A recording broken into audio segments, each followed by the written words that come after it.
that shit up.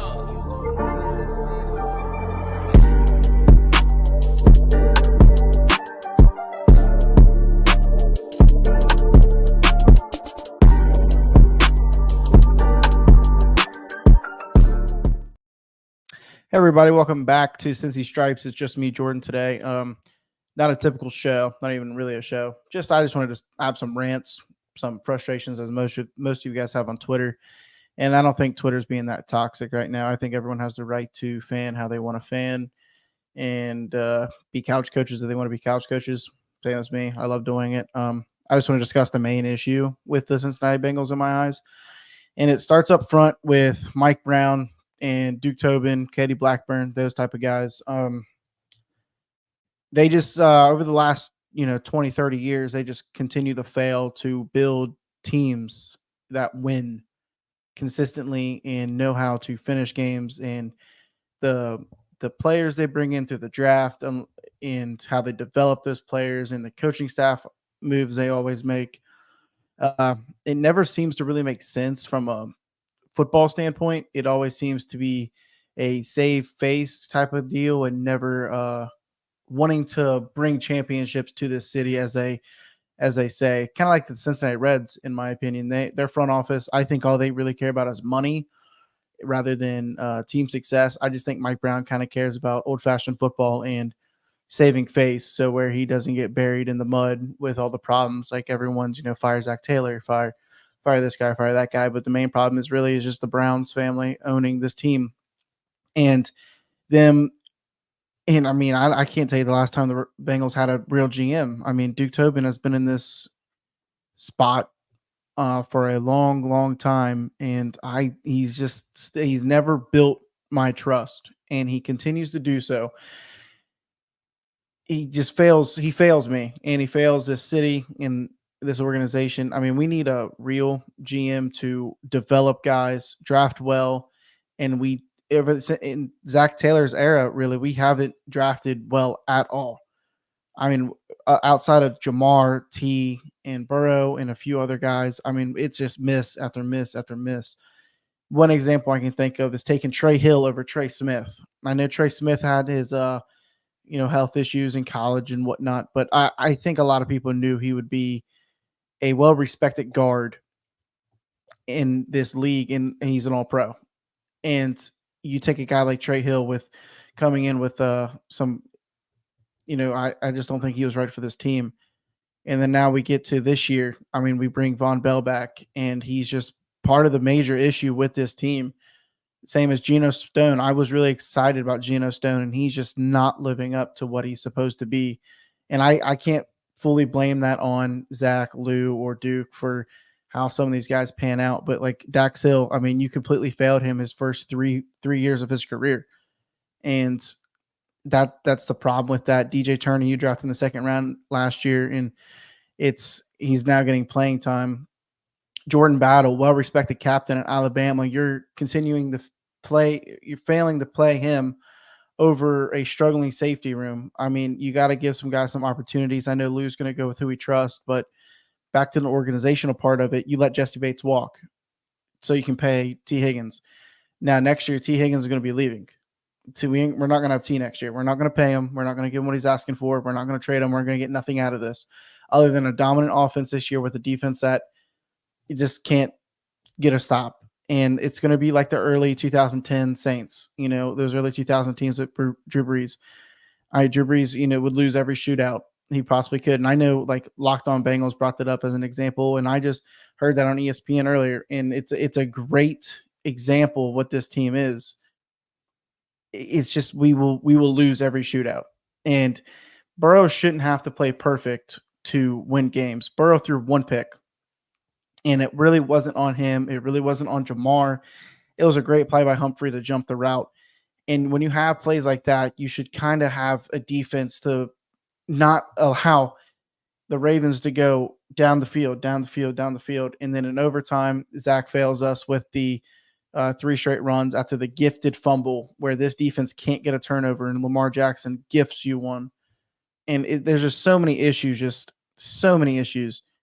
And I just hate to be the guy to fire Zach Taylor and say fire Zach Taylor and fire Lou. I think Lou's seat should be very, very hot. I mean, scorching hot. um, but one thing I can think of is that good coaches do not lose that game at all. Good coaches do not lose at all. Andy Reid and that Chiefs team, you look at what they have. Um, Patrick Mahomes is playing top 20-ish quarterback right now. He's not playing up to Mahomes' level, how he typically does, and they win. They continue to win every game with bad play, and that's because they have good coaching. And I don't want to say fire Zach Taylor, but I mean, if this year it continues to be a problem, and if I'm Zach, I'm firing Lou to save my job. But if he can't do that, and if Duke can't see that, so then some tough conversations do have to be had about that head coaching spot. And if a guy like Ben Johnson comes available, I just don't see how you can pass up on him with what he's done with Detroit in their offense. It's just, I don't know. I'm just tired of losing in this league. I'm tired of going to every game, and just leaving the stadium frustrated and feeling like we should have won the game. The Monday night game, I mean, I've never left the game so pissed off. I mean, we couldn't get one stop. And then yesterday, I leave the game more pissed off. I don't think I talked in the car to my buddies on the car ride home. It's just all that runs through your head is, that what happened and how you can process it. And these players are obviously going to be pissed, but man, this defense doesn't seem pissed. This defense doesn't seem like they care. They play with no passion and no fire. And Joe Burrow, I think, sees that. I think a lot of people see it. And I don't know what changes need to be made, like Burrow said, but my idea is just kind of just benching guys, building depth. You just got to do something here. And I know a lot of fans feel the same way. And I see a lot of fans blaming Ryan Rico. Don't blame Ryan Rico for that hold. We should have never been in overtime. We had two different 10-point leads in the fourth quarter. We should have never been in overtime, and should have never had the 50-yard field goal situation in the first place. Too many things can go wrong on a field goal. Way too many things. Bad holds, for example, blocks, bad snaps, wind, especially in the direction McPherson was kicking was towards the riverside of Paul Brown or Paycourt. There's too many factors to a field goal that I don't want to rely on. And in that situation, you get gifted that fumble. I just want you to throw the dagger. I want you to end it. I don't want no conservative ass play. I want to play the win, and I want to win. I think that's what the move needs to be. I'm tired of Zach playing not to lose. You need to play to win. And until he does that, I don't think we can be a championship caliber team. I just truly don't. Now, do I think he can fix it? Obviously, I think he can. I have a lot of faith in Zach to make changes. He's done it before, but he always reverts back to his mediocrity self and safe play self, and that needs to change. And Lou, it's the problem I have with Lou is it's not the missed tackles. That's on him. These are pro level players. It's not players getting burnt. They're pro level players. They need to figure it out. It's the bad communication and the scheme that we run is horrible, in my opinion. I mean, I understand why we blitzed so much yesterday against Lamar. I really do. But I mean, your safeties can't cover. They can't. Most of you guys can't cover one-on-one. Again, especially against like Zay Flowers. And I mean, we get burnt. Lou's been getting burnt by tight ends since 2019. That has yet to change. I don't think that will change. I don't think our linebackers are built to cover linebackers. I mean, the only time we had, or not linebackers, tight ends. The last time we could cover tight ends were when we had Trey Flowers covering them. And that was 2020 and 2021. And I do want to hear you guys' thoughts. I'm not trying to sit here and banter and, kind of just shit on this team the whole time, but I know everyone's tired of this. I'm tired of it. We have the roster offensively to win. And I think you have to pay T at this point. It's either you trade him now or you pay him. There's no ifs, ands, or buts. We need to get something out of him for his future. He has way too much potential to just be either eating up a roster spot and carving people up while we lose 39-38 because our defense can't get a stop, or we get some pieces to kind of rebuild. And I think rebuilding it might be the right move for us, considering there are so many holes in our defense, so many. And I don't know. I want to hear your guys' thoughts on what the problem could be, who the problem could be, how we could fix it. And I'll tell you what, I'm tired of my season tickets prices rising every year. Um, Over the last 4 years, they've jumped over about $700, a little over $700 in the last 4 years. And especially like, I don't know, last year, you don't make the playoffs and my season tickets go up $400 alone from last year to this year. And why are fans, not just me, I'm going to continue to pay. I plan on being a season ticket member for the as long as I possibly can. But I see a lot of people on Twitter, why are they going to continue to pay for this product? And it's going to get to that eventually if we don't make changes. I know a lot of people are like that with the Reds. I know my dad's like that with the Reds. My dad doesn't give a shit about the Reds anymore just because they failed him so many times for so many years. I try to be, you know, a little bit more positive about things. Obviously, I don't sound like it right now, but man, it's so hard just coming home after games and just watching football, and it's tough. It's a tough situation because you know what this team is capable of and what it's been. And we're having an MVP type year from Burrow right now. I mean, 12 touchdowns, 2 picks. You can't ask for better from him right now. You really can't. And it's sad to see that we're kind of wasting that this kind of year. Especially everyone had so like high hopes, super high hopes.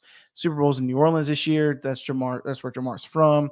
You get Burrow back in Louisiana for LSU. You know, it just feels right, and it's just not there. I mean, we're 1-4, and only 6% of teams in the NFL since 1970 something have made the playoffs. That's a lot of teams, and not a good percentage. I don't know. I just want to hear your guys' thoughts. Um, Man, I just want to see a change. I just want to see good football in Cincinnati. I just want to see consistent football in Cincinnati. I don't want to have to go every year with, starting off week 1 with a loss. I'm getting tired of that. Getting tired of our starters not playing in the preseason. Some things need to be old fashioned. You need to play your starters all 3 games, at least maybe a quarter or, a half or a whole half, something to get them running because it's every year we're not off the ground until week 3 or 4. And obviously, we beat the Carolina Panthers. I mean, that's not a big win to me. It was a big win in the moment, but you come up one bad play against the Chiefs from winning that game, but the Chiefs haven't been playing good football this year. The Ravens haven't been playing their best ball, in my opinion, either. And Lamar played outstanding. I'll give him his props. I will. But that was a very winnable game for us. Burrow played lights out, 5 touchdowns, over 300 and something yards. And he couldn't get a stop. I mean, you got gifted a stop, and then Zach kind of takes the ball out of Burrow's hands. I know Zach said that Burrow audibled out of a throw. But I don't know, man. It's just still going to overtime in the first place just doesn't sit right with me. It's the most irritating thing. It's like whatever happened in overtime happened, but we shouldn't have been in that spot with 2 different 10-point leads in the first half or in the fourth quarter. My bad. It's just that's the irritating part about this game and football. Yeah, wasting prime years of Burrow, Chase. We got some key players that will be free agents as well. Kappa, BJ Hill. Do you pick up Dak's 5th year after ACL tear? Just so many things. That's what Colton said. Colton's part of Sissy Stripes. That's all very good points. And I don't know. This organization, I don't think, knows either. And as far as I know, we're not going to make any moves to fix this problem because the Bengals are notoriously known for not making moves in season. I mean, they're just known for it. I know we won't. I know NFL teams, period, don't do it. But I'm willing to give up some draft capital to fix this team this year. This offense is way too good right now to just sit back and ride it to next year and fix these problems in the offseason. I think a lot of people need to realize that this offense is just way too good right now to just sit back and relax and just try to fix in-house problems with in-house players. I think you got to bring in some people, especially at Dax Hill's ACL tear. You got to look at free agents, not whoever's on our practice squad, not who's been in the system before. You got to look at some outside guys. I'm not saying Xavier Howard. I mean, I would like that pickup. Older guy, older veteran guy, knows what to do, knows how to play his role. And but it's problems like that that kind of make you sit back and think, like, where's the issue lie?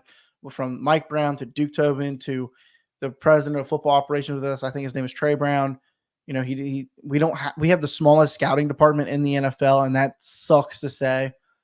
And I truly believe you could hire some of us fans, not me, but like guys like I don't know, Chicken Berry and a couple other guys that know how to scout good talent.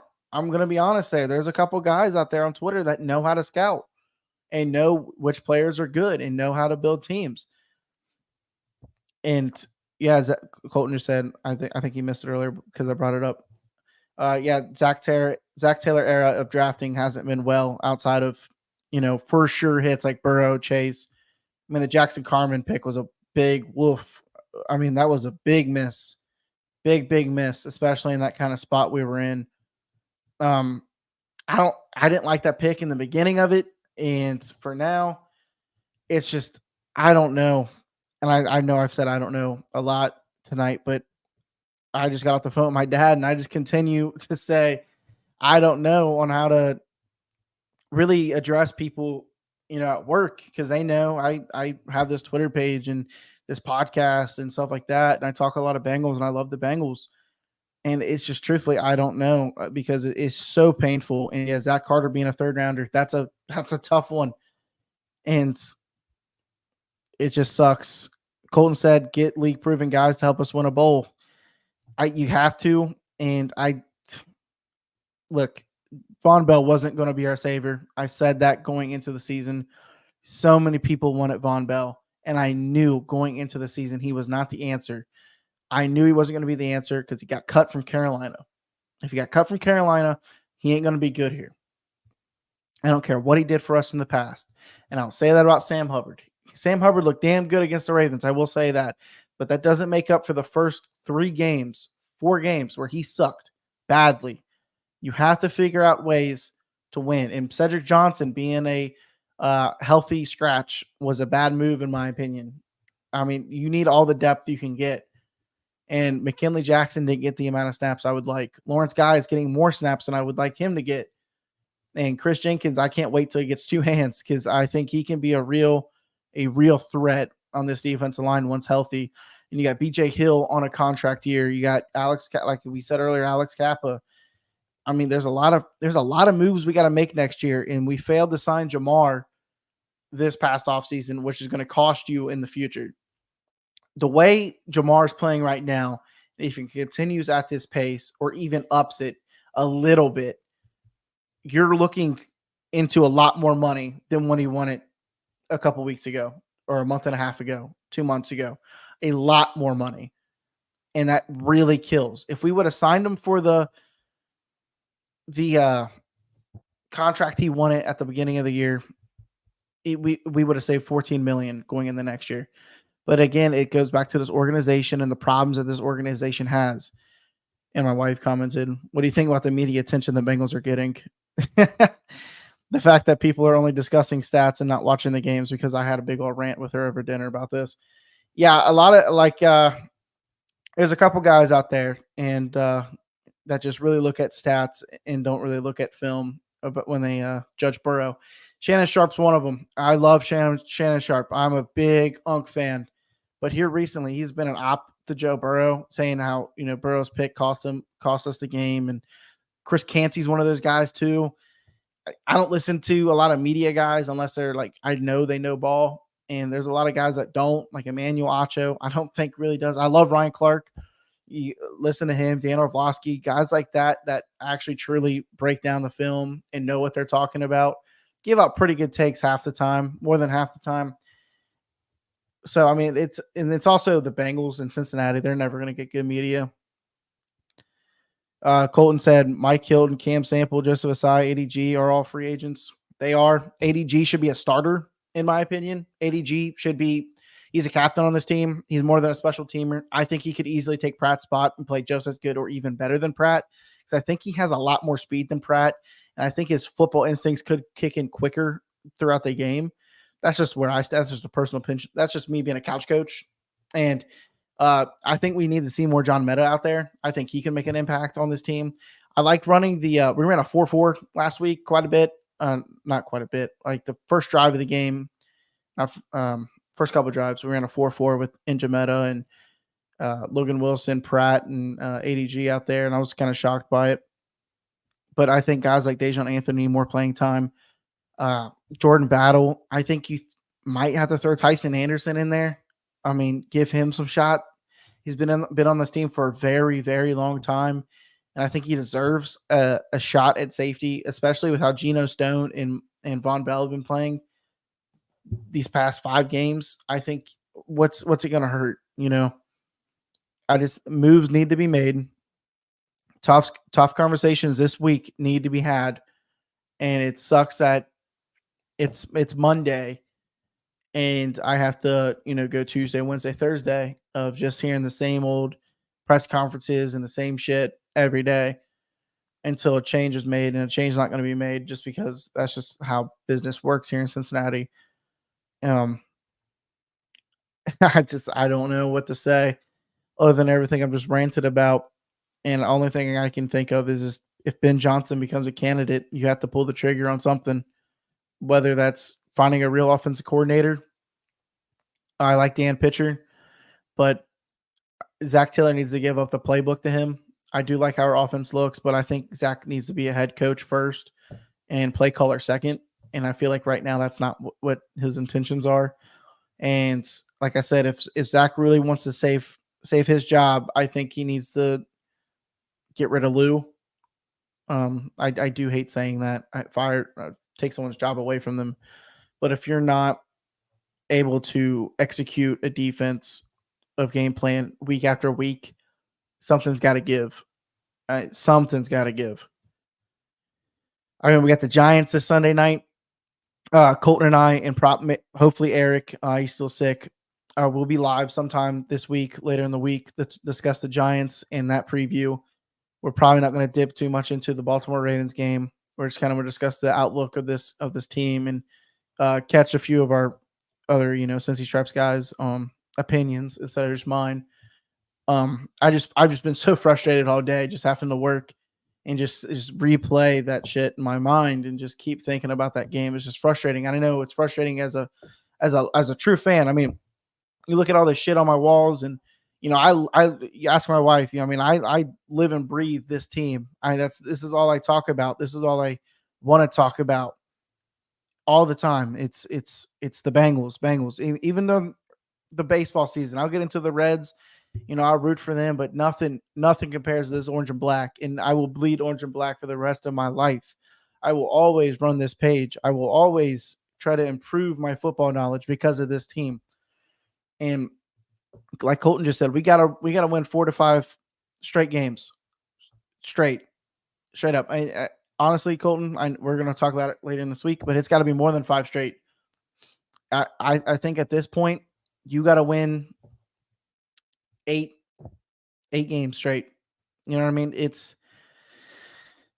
It's going to be a tough year. It really is. And I just don't want to waste Burrow's MVP caliber season with a defense like this, because I think this team could be something special if we figure out the defense. And that's where I'm going to end it. I'm not going to continue to rant. I'm going to end my night. I'm going to go shower. I'm going to go chill, put on a show. Comment below some good shows. I'll check out those comments after I shower and kind of chillax a little bit. But I just need something to get my mind off this game. And, so far nothing's done it. It's a tough loss. It hurts. It hurts bad. Colton said Monday Night Football. I'm going to be honest. I know they're going to bring up the Bengals game. That's why I turned off Sunday Night Football last night. There's a couple of times. I don't know if I was just catching it at bad times, but every time I tuned in, they were talking about the Baltimore Ravens and Bengals game. Probably just bad timing by me every time. So I'd turn that off. I had to. And plus the game started late and I had to be up early for work. So I didn't want to watch Monday Night Football. So, I'm going to end it on that. We will see you guys later in the week. Um, Cincy Stripes bet isn't Cincy Stripes parlay isn't been hitting this year. We get the wrong tight end every week. It seems like last week we took Gasecki's over. It ended up being all Eric All, and then this week we took Eric All's over. Ended up being Mike Gasecki. So I mean, we got to figure out Colton. Me and you got to figure out this tight end problem that we got with the Cincy Sharps parlays. Who in I don't know if we got to start going the tight ends or what, but we went 3 or 4 on the parlay. We got Burrow's yards, total over the over for the points, which I think everyone should bet the over for every Bengals game. It's going to smack pretty much every game. We got Burrow's yards, T. Higgins yards over 52.5. It's just Eric All missed it this week for us, but we'll be back later this week with that. Check it out on Twitter. Follow us on Twitter. Check out our merch. Our profits are going to the Red Cross for hurricane relief. I know there's a lot of issues down south, so we want to kind of help give back to that. If you don't want our merch, just donate to there anyways. It's always nice to give back and be a good person. So I'm going to end it on that, and I'll continue to scream Who Dey. I'll continue to scream the fight song, and I hope everyone has a good night.